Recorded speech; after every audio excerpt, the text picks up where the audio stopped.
감사합니다. 그럼 이제부터 본격적으로 포럼을 시작하겠습니다. 먼저 오늘의 주제 발표는 이명화 스태피 연구원님께서 해주시겠습니다. 마이크를 넘기도록 하겠습니다. 네, 반갑습니다. 저는 과학기술정책연구원의 국가연구개발분석단장을 맡고 있는 이명화입니다. 네, 오늘 저는 바이오 헬스 미래를 위한 정부 R&D 체계 진단 및 대안이라는 주제로 발표를 시작하도록 하겠습니다. 네, 최근에 바이오 헬스 분야에 대한 관심이 증대하고 그에 따라서 정부 R&D 예산도 지속적으로 확대되고 있는 것 같습니다. 지난 수년 동안 국내 제약사들의 어떤 수출 증대, 그리고 최근에 코로나19 과정에서 국내 진단 기업들의 어떤 선전으로 바이오 헬스 분야에 관심이 크게 증대했고, 그리고 정부는 작년 5월 달에 바이오 헬스 산업 혁신 전략을 발표한 이후로 바이오 헬스 분야에 대한 투자를 더욱 확대하고 있습니다. 그래서 내년도 바이오 헬스 분야 R&D 예산은 1.7조 원으로 증가할 것으로 예상이 되고 있고요. 이렇게 이제 R&D 예산은 증가하는데 이 예산을 어떻게 더 효율적으로 배분하고 집행해야 하는가에 대한 고민이 지금 이 시간 필요할 것이라고 생각이 듭니다. 왜냐하면 R&D 사업 체계가 개선되지 않으면 기대하는 성과를 이루기 어렵기 때문입니다.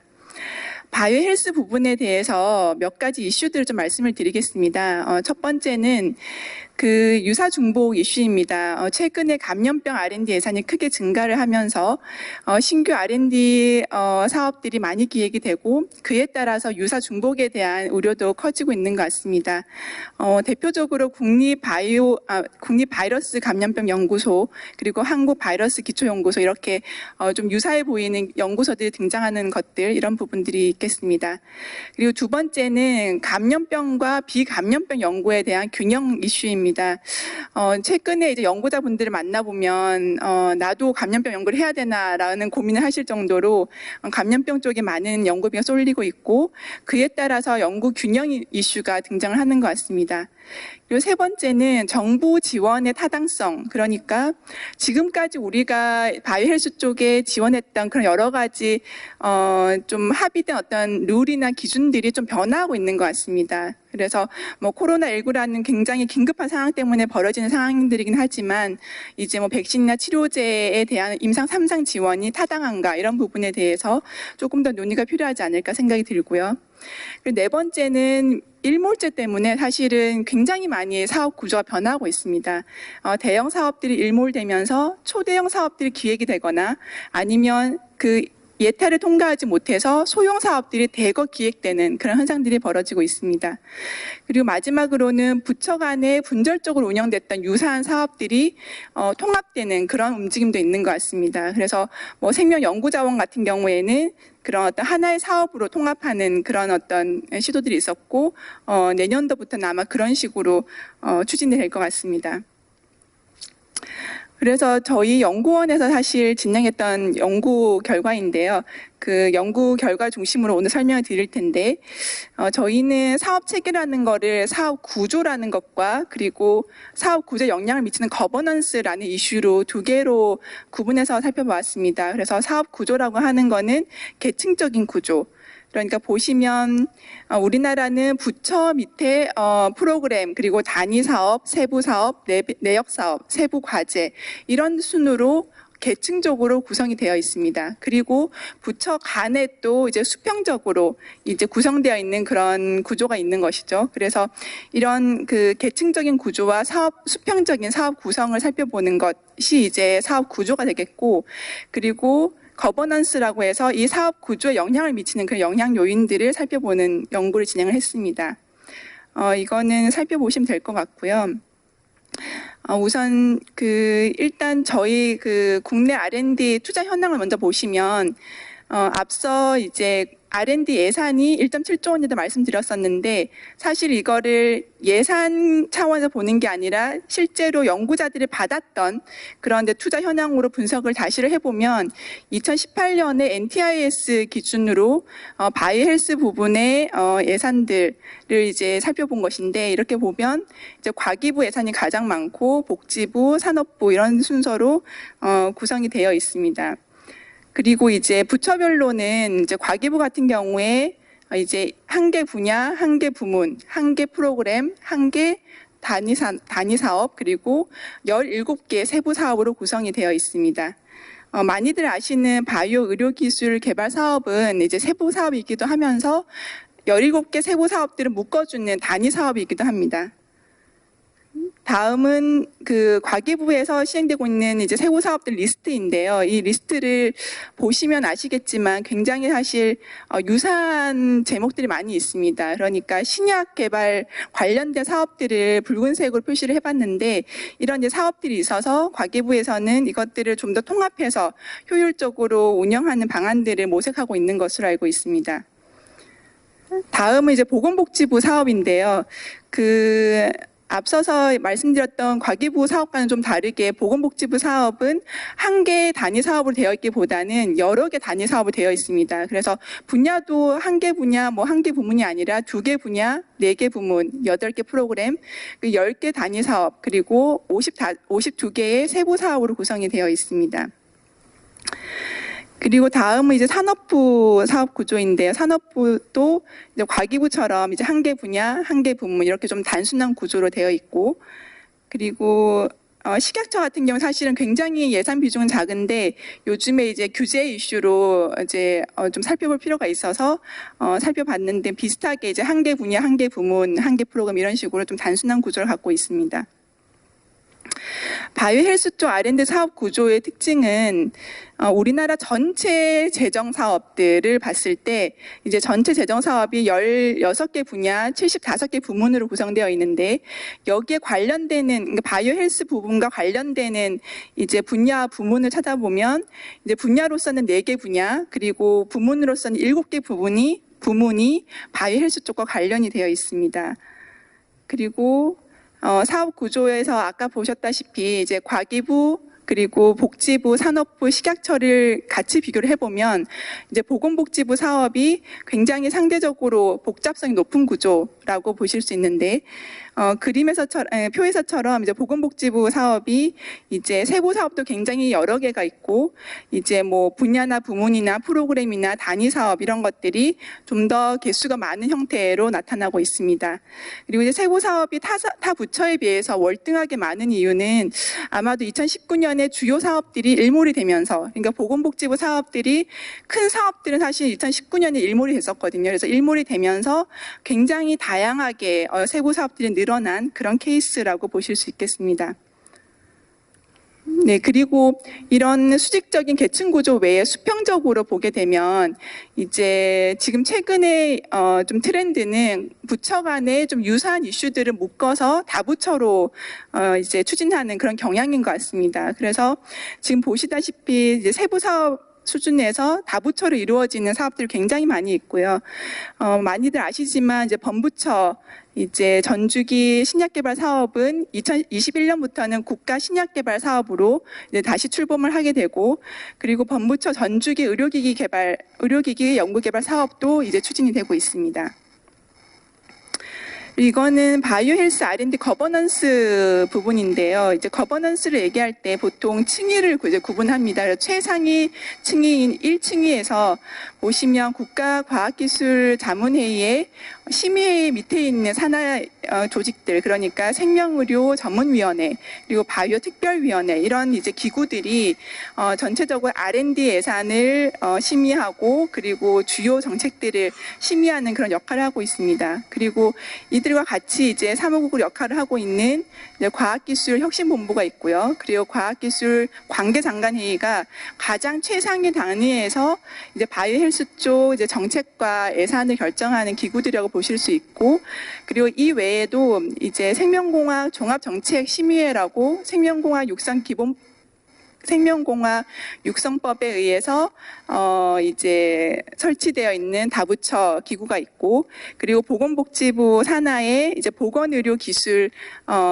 그 심의회가 또 따로 있습니다. 그래서 보정심의라 불리우는 그런 이제 심의 기구들이 부처별로 있는 그런 구조라고 보실 수 있겠습니다. 해외 사례를 좀 말씀을 드리겠습니다. 미국 같은 경우에는 사실 이제 국방 다음으로 가장 많은 예산이 투입되는 분야가 바이오 헬스 쪽입니다. 그리고 바이오 헬스 R&D에서 대부분은 사실은 보건복지부 산하에 있는 NIH에서 주도를 하고 있어서 바이오 쪽을 이제 사업 구조를 보게 되면 미국에서는 NIH 조직 구조를 보게 되면 사실은 이해를 할 수가 있습니다. 여기 이제 조직 구조인데요. 이제 NIH의 산하에 있는 그 연구소들을 이제 이렇게 그려보면 이제 붉은색과 이제 푸른색으로 이제 구분이 됩니다. 그래서 오렌지색으로 되어 있는 질환 중심의 기구들, 그래서 국립암연구소, 국립안과연구소 이런 식으로 질환에 대한 어떤 연구소들이 이제 오렌지색 계열이라고 한다면, 이제 푸른색 계열은 인간 유전체 연구소, 국립노화연구소 이런 식으로 좀 더 질환보다는 질환을 특정할 수 없는 좀 이제 통합적인 이슈들, 그런 이슈들을 가지고 연구를 진행하는 그런 연구소들이 있습니다. 그래서 크게 나눠서 봤을 때 NIH의 사업 구조는 질환 중심의 어떤 연구소들과, 그리고 이제 범질환이라고 해야 될까요? 그러니까 공통적으로 적용될 수 있는 연구소로 구분이 된다라고 보실 수 있을 것 같고요. 이런 이제 미국의 어떤 굉장히 역사성 있는 그런 사업, 그러니까 조직 구조에서 또 생긴 여러 가지 연계 문제를 해결하기 위해서 2006년에 이제 NIH 원장실 산하에 공동 기금 마련해서 좀 더 이제 또 통합적으로 운영할 수 있는 기금이 마련되기도 했었습니다.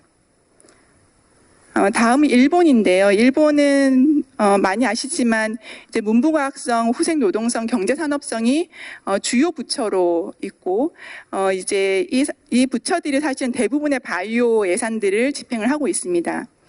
네, 최근의 변화였죠. 2015년에 그런 어떤 문부과학성과 후생노동성, 경제산업성으로 분리돼서 구분돼서 이제 예산이 집행되는 그런 어떤 분절적인 지원 체계를 좀 문제를 극복하고자 2015년에 에이메드라고 하는 이제 통합 예산관리기구가 생겨난 것이죠. 그래서 이 기구가 어떻게 움직이는지를 살펴보시면, 이제 미국의 어떤 아까 말씀드린 NIH처럼 질환군 중심의 어떤 사업들과, 그리고 통합형이라고 여기서는 부르는데, 이제 통합형이라는 과제들로 크게 구성이 됩니다. 그래서 여기서 연두색으로 표시되어 있는 뭐 드럭 디스커버리라든지 메디컬 디바이스라든지 이런 부분들이 우리가 보통 알고 있는 그런 그 기술 중심, 제품 중심 이렇게 보시면 될 것 같고요. 그리고 수직적으로 되어 있는 버티컬한 구조로 되어 있는 부분이 NIH의 그 질환 중심 연구소들처럼 뭐 캔서라든지 아니면 감염병이라든지 이런 식으로 질환 중심으로 되어 있는 구조가 있습니다. 그리고 일본 같은 경우에 이제 거버넌스 차원에서 또 살펴볼 것이, 이제 에이메드라고 하는 그 독립행정법인 의료연구개발기구라고 하는 에이메드 위의 상위단에서 정책의 방향을 결정하는 부분이 그 내각부에 있는, 그래서 건강의료전략추진본부라고 하는 아베 총리가 본부장으로 이제 출범했던 그 추진본부가 있습니다. 그래서 그 추진본부에서 예산 집행의 방식이나 방향들을 이제 정하고, 그리고 이제 각 부처에다가 그거를 시달을 하면 그에 맞춰서 예산이 결정이 되고 예산을 관리하고 집행하는 곳이 이제 에이메드다라고 생각하시면 될 것 같습니다. 그리고 다음은 이제 영국인데요. 영국은 굉장히 좀 독특한 구조를 갖고 있습니다. 영국은 바이오 헬스 쪽의 R&D에 펀딩을 하는 기구들이 146개입니다. 그래서 굉장히 복잡한 구조를 갖고 있죠. 그래서 우리나라랑 굉장히 다른 구조다라고 볼 수 있는데, 그 MRC라고 해서 의료 연구를 하는 위원회가 사실은 핵심적인 기구입니다. 핵심적인 기구인데, 최근에 MRC라는 이제 위원회가 UKRI라고 하는 좀 더 상위 단으로 이제 통합이 됐고, 그 외에도 이제 복지부나 산업부 같은 그런 그 정부 부처들 외에도 영국 같은 경우에는 자선단체 협회들이 이제 펀딩 역할을 하고 있습니다. 그래서 첫 번째 그래프의 바를 보시면 지네릭한 연구들, 그래서 일반적인 이런 기초 연구들 같은 경우에는 이제 UKRI라고 하는 그 기구에서 굉장히 많이 지원을 하고 있고요. 근데 밑에 보시면 캔서 같은 경우에는 사실은 체리티, 그러니까 뭐 영국에 있는 웰컴 트러스트 같은 그런 어떤 자선단체, 환자단체 이런 데서 지원하는 그런 펀딩이 굉장히 대부분을 차지하고 있습니다. 그래서 이런 어떤 복잡한 구조이기 때문에 영국 같은 경우에는 상당히 우리보다도 어떻게 보면 더 심각하게 거버넌스에 대한 이슈들을 고민을 해왔던 것으로 알고 있는데요. 그래서 영국에서는 어떻게 이제 접근했는가를 보시면 이렇게 복잡한 펀딩 구조 때문에 그 서로 다른 펀딩 기관들과 연구 포트폴리오를 이제 비교하기 위해서 이제 의료 연구 분류 체계라는 것을 수립을 하게 됩니다. 그런데 이 분류 체계도 아까 말씀드린 미국과 일본처럼 하나는 질환 유형으로 되어 있고 또 하나는 연구 활동 코드로 되어 있습니다. 그래서 21개 질환 유형, 48개 연구 활동 코드라고 분류가 되어 있고 이 분류를 뭘 쓰느냐 하면 이제 영국의 그 R&D 자금들이 실제 사회적 수요와 잘 맞춰서 집행이 되고 있는지 그 부분들 비교하는 데 쓰고 있습니다. 그래서 여기서는 쓰는 수치가 달리 수치라고 해서 이제 장애 보정 수명, 우리는 뭐 건강 수명 이런 얘기도 하고 있는데 그래서 질환으로 생긴 여러 가지 사회적 비용들, 그러니까 사망을 했을 때 뭐 진료 비용 이런 것들을 다 합산을 했을 때 그 나라에서 그리고 국제적으로 얼마만큼 어떤 그 비용이 발생하는가 그것과 비교해서 우리나라의 그 질환별 R&D가 적정하게 배분되고 있는가를 비교하는 것이죠. 그래서 이런 체계를 갖고 있습니다. 거버넌스 차원에서는 말씀드렸던 대로 굉장히 영국은 복잡한 구조이기 때문에 이제 2007년에 의료연구 전략 조정국이라는 걸 출범을 시켰고 그리고 그 조정국 안에는 보건부 그리고 우리나라의 산업부 같은 기업 에너지 산업 전략부 그리고 웰컴 트러스트라는 굉장히 거대한 펀더들이 함께 참여를 하고 있습니다. 2009년에 바이오청이 설립이 됐고 그 바이오청의 주요 조직 운영이 이제 보건복지부 그리고 기업 에너지 산업 전략부가 조인트 유닛으로 운영되고 있는 그런 독특한 구조를 갖고 있습니다. 네, 조금 빠르게 진행하겠습니다. 그리고 저희가 이제 설문조사를 진행을 했었는데요. 바이오헬스 쪽에 주요 위원회들에 참여했거나 아니면은 핵심적인 전략 결정 그리고 정책이나 사업들 결정하는 데 영향을 미쳤던 전문가들 중심으로 85명에게 회신을 받았고 그에 대한 결과를 말씀을 좀 드리겠습니다. 그래서 바이오헬스 쪽 정보 투자가 적정한가라는 부분에서 대부분 사실 아직은 부족하다라는 의견들이 대부분이셨고요.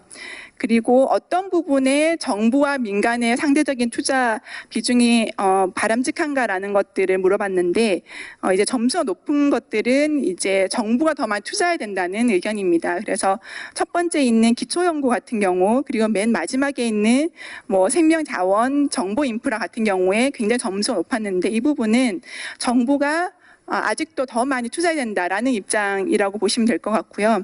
중간에 점수가 낮은 부분들은 의약품이나 의료기기인데 이쪽은 민간 쪽에서 더 많이 이제 투자해야 된다라는 의견이 많은 것으로 나타났습니다. 그리고 사업 개수 같은 경우에도 보시면 이제 프로그램 뭐 단위 사업, 세부 사업 봤을 때 세부 사업 같은 경우에는 굉장히 많다라는 의견을 많이 피력해 주셨고요.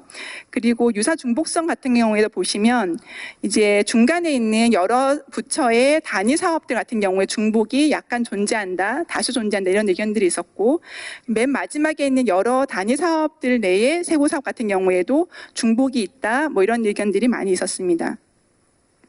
중복이 발생하는 원인으로는 이제 부처 내에 조정 기능이 미흡하다 이런 부분들이 가장 많이 나왔었고요.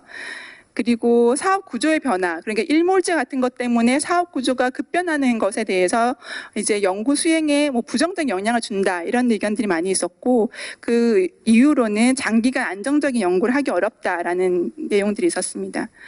그리고 상위 조직들 말씀드렸던 대로 뭐 혁신본부, 생명의료 전문위원회, 관계장관회의, 뭐 생명과학 종합정책심의회, 바이오특위 이렇게 각각의 이제 조직들이 제 역할을 하고 있는가라는 부분을 평가를 했었는데 일단은 위에서부터 점수가 높다고 보시면 됩니다. 그래서 좀 잘하고 있다라는 부분이 이제 혁신본부였고 이제 내려가면서 조금씩 점수가 낮아지는 그런 평가 결과가 나타났습니다. 그리고 부처 간 역할 조정의 장애 요인으로는 이제 부처별로 분절화된 거버넌스가 고착되어 있는 부분들이 가장 큰 장애 요인이었다. 그리고 국가 이익보다 부처 이익을 우선시하는 그런 부처 이기주의가 문제였다라는 의견들이 많이 있었고요. 바이오 헬스 부분에 복수의 상위기구 존재하는 것에 대해서 어떻게 보는가라는 부분에서는 보면 이제 옥상옥으로 인해서 이제 그 복잡성이 증가하는 부분, 그리고 상위 기구별로 역할이 차별화되지 않는 그런 문제들을 심각하게 보고 있는 것으로 나타났습니다. 그리고 R&D 예산 심의 같은 경우에 보면 대부분의 심의가 사실은 세부 사업 레벨에서 이루어지고 있습니다. 그런데 그 세부 사업 레벨의 심의가 적정한가라는 부분에서 이제 적절하지 않다라는 의견들이 많이 나타났고요. 그런 심의가 적절하지 않은 이유로는 그 프로그램 예산 제도를 도입을 했는데 프로그램 차원의 심의는 부족하다라는 의견들이 있었고, 그리고 국가 전체의 R&D를 논하는데 세부 사업은 너무 하위 레벨이다, 이런 의견들이 있었습니다. 예, 그래서 이런 어떤 연구 결과를 바탕으로 저희 연구팀이 좀 도출했던 정책 제언을 이번에 말씀드리도록 하겠습니다. 이제 분석 틀은 아까 말씀드렸던 대로 사업 구조와 거버넌스로 두 개로 크게 봤었고, 그에 맞는 이제 정책 대안을 이제 사업 구조 측면에서는 지속 가능한 질환 중심의 사업 구조를 구축해야 된다라는 부분이 있고요. 그리고 거버넌스 측면에서는 통합적인 정책 실현을 위해서 거버넌스를 정비해야 된다라는 부분들이 있습니다. 그럼 하나씩 말씀을 드리겠습니다. 네, 질환 중심의 사업 구조 개편입니다. 사실 우리나라는 어떤 기준, 어떤 철학을 중심으로 사업 구조가 되어 있는가라는 걸 물으신다면 정말 답변하기 어려운 것 같습니다. 각 부처마다 각계 부처의 어떤 미션에 따라서 사업 구조는 다르게 구성되어 있는 것 같고요. 그나마도 이제 현안이 터지면 새로운 사업이 그때그때 이제 생겨나는 구조이기 때문에 어떤 이제 큰 기준, 어떤 그 공통된 어떤 그 룰이 있는가라는 부분을 보면 사실은 아직 미흡한 부분인 것 같습니다. 그래서 여기에서 제가 제안드리는 부분은 질환 중심의 사업 구조입니다.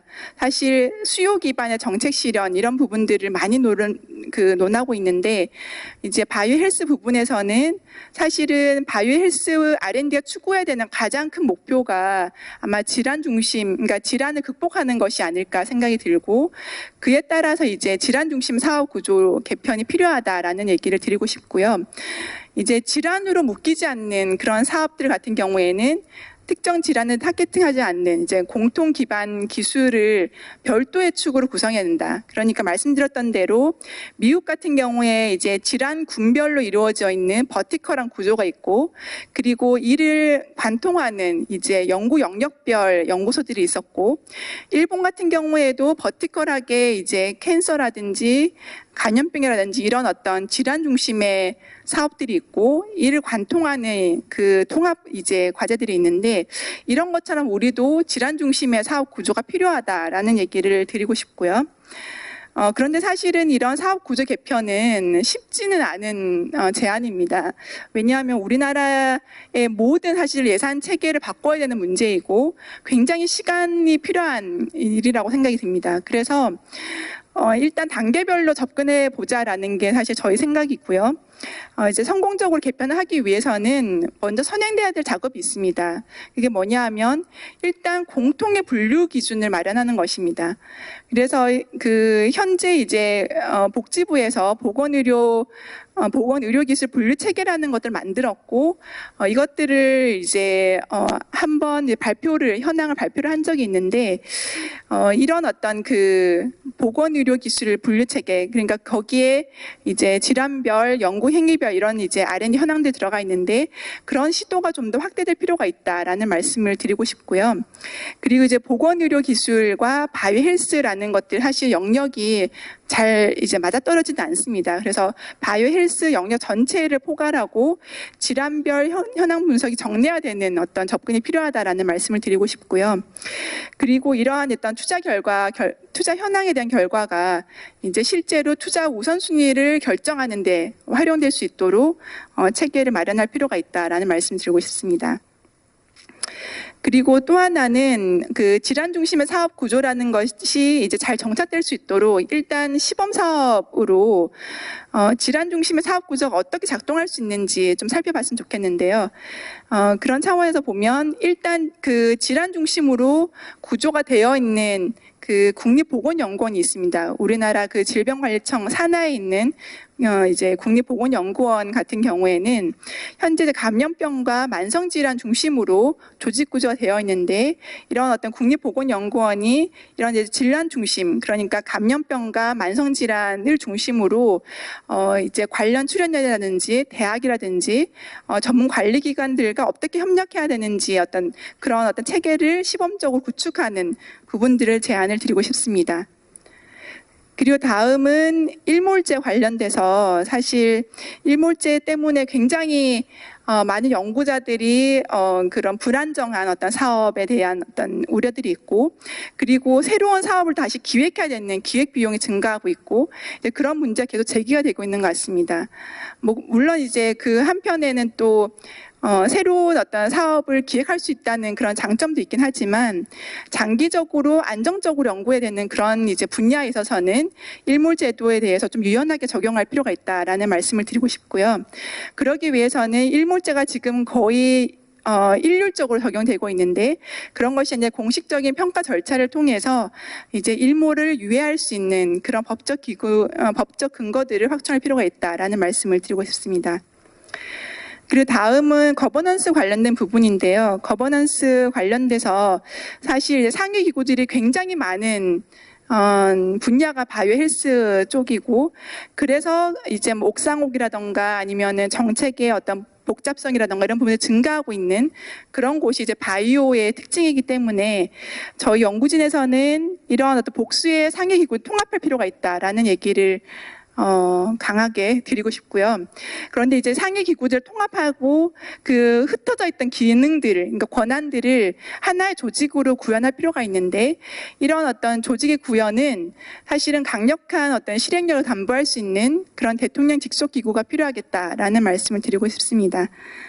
그리고 마지막으로는 이제 프로그램 예산제도입니다. 그래서 프로그램 예산제도는 사실 2007년에 우리나라에 도입이 됐고 예산 문서들을 보시면 프로그램을 다 들어가 있습니다. 그렇지만 프로그램 예산제도를 실행하는 목적은 동일한 정책 목표를 달성하기 위해서 그 기본적인 단위가 프로그램이 되는 것이거든요. 근데 우리나라 같은 경우에는 프로그램이 아니라 프로그램 밑에 단위 사업 밑에 있는 그 세부 사업 위주로 사실은 많은 심의 절차들이 이루어지고 있는 것 같습니다. 그래서 사실 이제 이런 프로그램 예산제도의 취지에 맞는 어떤 그런 심의 절차들이 이제 구축될 필요가 있고, 그러기 위해서는 국가과학기술자문회의에서 이런 어떤 심의 절차들을 추가할 필요가 있다라는 얘기를 드리고 싶습니다. 그래서 세부 사업뿐만이 아니라 세부 사업 위에 있는 단위 사업, 그리고 그 위에 있는 프로그램에 대해서 심의를 해서 우리나라 전체 그 R&D 예산이 제대로 된 곳에 원래 소기에 목표했던 곳에 쓰일 수 있도록 그렇게 이제 제도를 개편할 필요가 있다라는 얘기를 드리고 싶고요. 오늘 제가 준비한 발표는 여기까지입니다. 경청해 주셔서 감사합니다. 이명화 연구위원님 감사합니다. 굉장히 방대하고 복잡한 주제를 압축적으로 효과적으로 그리고 명쾌하게 다루어 주신 것 같습니다.